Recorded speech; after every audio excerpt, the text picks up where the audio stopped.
Hi friends, மொச்சக்கொட்டை sambar வைக்கலாமா? அதுக்கு துவரம்பருப்பு, சிறிதளவு பைத்தம்பருப்பு, மஞ்சாத்தூள், பெருங்காயம் போட்டு பருப்பு வேக வச்சுக்கோங்க. பருப்பு இந்த மாதிரி வேக விடுங்க.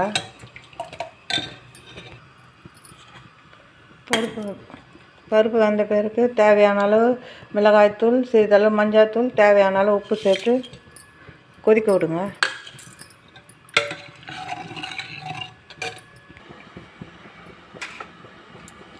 எண்ணெய் காஞ்சதும் கடுகு போட்டுக்கோங்க. சிறிதளவு வெந்தயம், சிறிதளவு சீரகம். கடுகு நல்லா பொரியிட்டாங்க. கொஞ்சம் வெங்காயம் சேர்த்துக்கோங்க. வெங்காயம் நல்லா வதக்குங்க.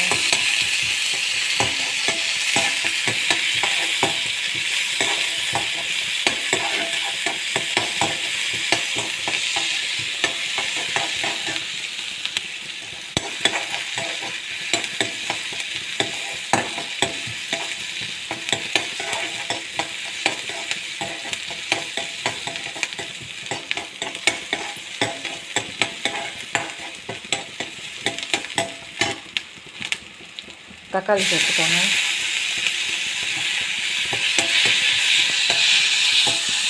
தக்காளி நல்லா வதங்கிட்டாங்க.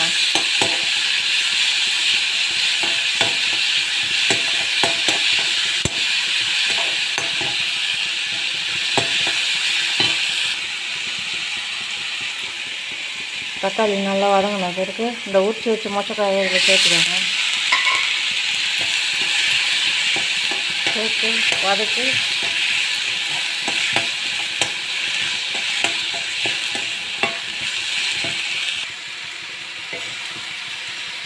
வதக்கத்துல இந்த கொதிக்கிற சாம்பாரில் போட்டுக்கோங்க.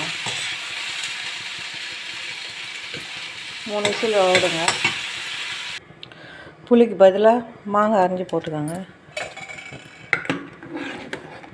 கொதிக்கிட்டோன்னு 3 விசில் வைங்க. நல்லா மொச்சக்கொட்டை இந்த மாதிரி வெந்த பிறகு அடுப்பு நிறுத்திடுங்க. இது தேவையான அளவு கருவேப்பிலை, கொத்தமல்லி போட்டுக்கோங்க. நல்லா கலரி வச்சுக்கோங்க. மொச்சக்கொட்டை சாம்பார் ரெடி ஆகிடுச்சுங்க. இது சாதத்தில் போட்டு பிசைஞ்சு சாப்பிட்லாங்க. மொச்சக்கொட்டை உடம்புக்கு நல்லதுங்க. இது இட்லி, தோசைக்கும் தொட்டுக்கலாங்க. பிடித்திருந்தால் லைக் பண்ணுங்கள், ஷேர் பண்ணுங்கள், சப்ஸ்கிரைப் பண்ணுங்கள்.